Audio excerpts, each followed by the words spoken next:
বেতার সিলেট সংবাদ পড়ছি জান্নাতুল নাজনীন আশা। প্রধানমন্ত্রী শেখ হাসিনার ঈদ উপহার পেয়েছেন সিলেটের ৭১টি প্রতিবন্ধী পরিবার। গতকাল দুপুরে সিলেটের বিশ্বনাথে উপজেলার রামপাশা ইউনিয়ন পরিষদ কমপ্লেক্সে স্থানীয় আমতলী গ্রামের ৭১টি প্রতিবন্ধী পরিবারকে প্রধানমন্ত্রী শেখ হাসিনার পক্ষ থেকে ঈদ উপহার বিতরণ করেন সিলেটের জেলা প্রশাসক শেখ রাসেল হাসান।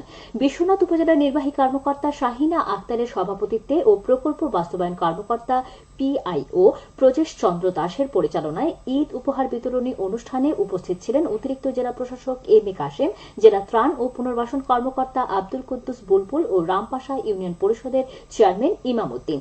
প্রধানমন্ত্রীর ঈদ উপহারের মধ্যে ছিল চাল, ডাল, তেল ও বিভিন্ন প্রকার মশলা সহ খাদ্য সামগ্রী। এ সময় জেলা প্রশাসক নিজের ব্যক্তিগত পক্ষ থেকে ওই ৭১টি প্রতিবন্ধী সন্তানদের মা বাবাকে ঈদ উপহার হিসেবে শাড়ি, লুঙ্গি উপহার দিয়েছেন।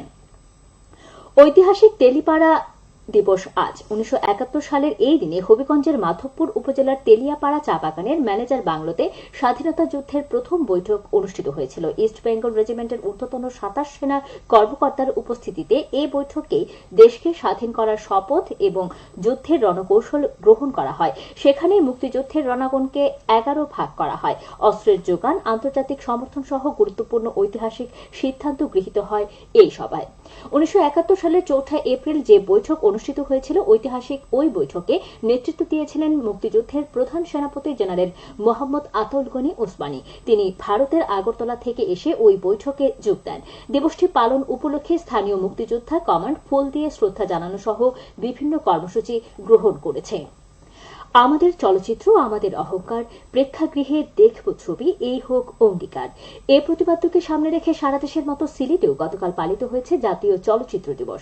জাতির পিতা বঙ্গবন্ধু শেখ মুজিবুর রহমান ১৯৫৭ সালের এই দিনে তদানীন্তন পূর্ব পাকিস্তান প্রাদেশিক পরিষদের চলচ্চিত্র উন্নয়ন কর্পোরেশন এফটিসি গঠনের প্রস্তাব উত্থাপন করেন।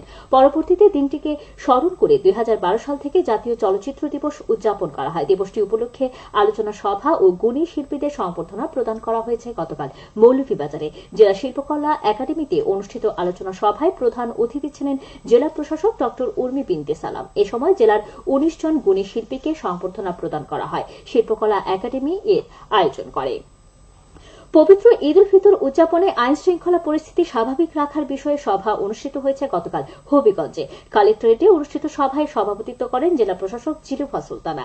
সভায় ঈদ জামাতে পর্যাপ্ত নিরাপত্তা ব্যবস্থা নিশ্চিত করা সহ বিভিন্ন বিষয়ে সিদ্ধান্ত নেওয়া হয়। পৌর মেয়র আতাউর রহমান সেলিম, সদর উপজেলা চেয়ারম্যান মুদাসসিরুল ইসলাম সহ জনপ্রতিনিধি ও সরকারি ঊর্ধ্বতন কর্মকর্তাগণ সভায় অংশ নেন।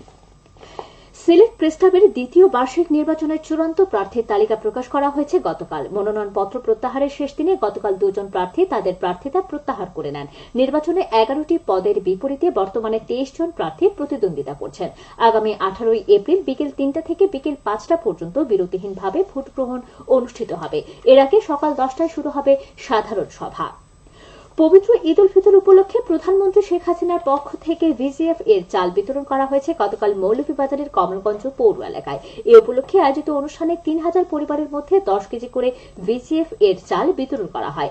এদিকে মৌলভীবাজারের শ্রীমঙ্গল উপজেলার সাতগাঁও ও কালীঘাট ইউনিয়নের ২,১০০ পরিবারের মধ্যে ১০ কেজি করে ভিজিএফ এর চাল বিতরণ করা হয়েছে। গতকাল পৃথক অনুষ্ঠানে প্রধান অতিথি হিসেবে উপস্থিত থেকে এই চাল বিতরণ কার্যক্রম উদ্বোধন করেন উপজেলা চেয়ারম্যান ভানুলাল রায়। অনুষ্ঠানে সাতগাঁও ইউনিয়নের ৭০০ পরিবার ও কালীঘাট ইউনিয়নের ১,৪০০ পরিবারের মধ্যে ১০ কেজি করে ভিজিএফ এর চাল বিতরণ করা হয়। সরকার নির্ধারিত মূল্যে পণ্য সামগ্রী বিক্রি না করা ও অস্বাস্থ্যকর পরিবেশে খাদ্য সামগ্রী বিক্রি সহ বিভিন্ন অপরাধে হবিগঞ্জের লাখাইয়ে ৪টি প্রতিষ্ঠানকে ২১,০০০ টাকা জরিমানা করে ভোক্তা অধিকার সংরক্ষণ অধিদপ্তর। গতকাল দুপুরে ভ্রাম্যমাণ আদালতের এই অভিযান পরিচালিত হয়। ভোক্তাদের অধিকার নিশ্চিত করতে এই ধরনের অভিযান অব্যাহত থাকবে বলেও জানান সংশ্লিষ্টরা।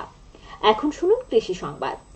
কৃষক মাঠ দিবস অনুষ্ঠিত হয়েছে গতকাল হবিগঞ্জের চুনারুঘাট উপজেলার আহমদাবাদ ইউনিয়নের গোছাপাড়া গ্রামে। এতে প্রধান অতিথি ছিলেন ইউনিয়ন পরিষদ চেয়ারম্যান জাকির হোসেন পলাশ।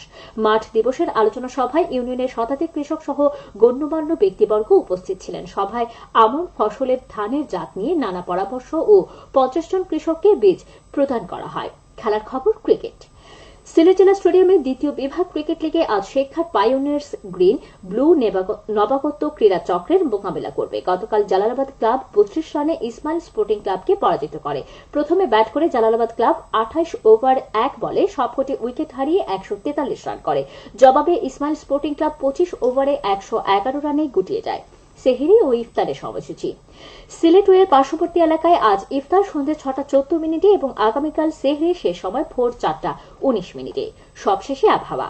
সন্ধ্যে 6টা পর্যন্ত পূর্বাভাসে বলা হয়েছে সিলেট সহ পার্শ্ববর্তী এলাকায় পশ্চিম উত্তর পশ্চিম দিক দিয়ে অস্থায়ীভাবে ঘন্টায় সর্বোচ্চ 60 কিলোমিটার বেগে দমকা থেকে ঝড়ো হাওয়া বয়ে যেতে পারে। সেই সঙ্গে হতে পারে বৃষ্টি অথবা বজ্রসহ বৃষ্টিপাত। এসব এলাকার নদীবন্দর সমূহকে 1 নম্বর সতর্কতা সংকেত দেখিয়ে যেতে বলা হয়েছে। আজ সিলেটে সূর্যোদয় হয়েছে 5:42 মিনিটে এবং সূর্য অস্ত যাবে সন্ধ্যে 6:10 মিনিটে। সংবাদ শেষ হলো। আমাদের পরবর্তী স্থানীয় সংবাদ প্রচারিত হবে বিকেল 4:30 মিনিটে।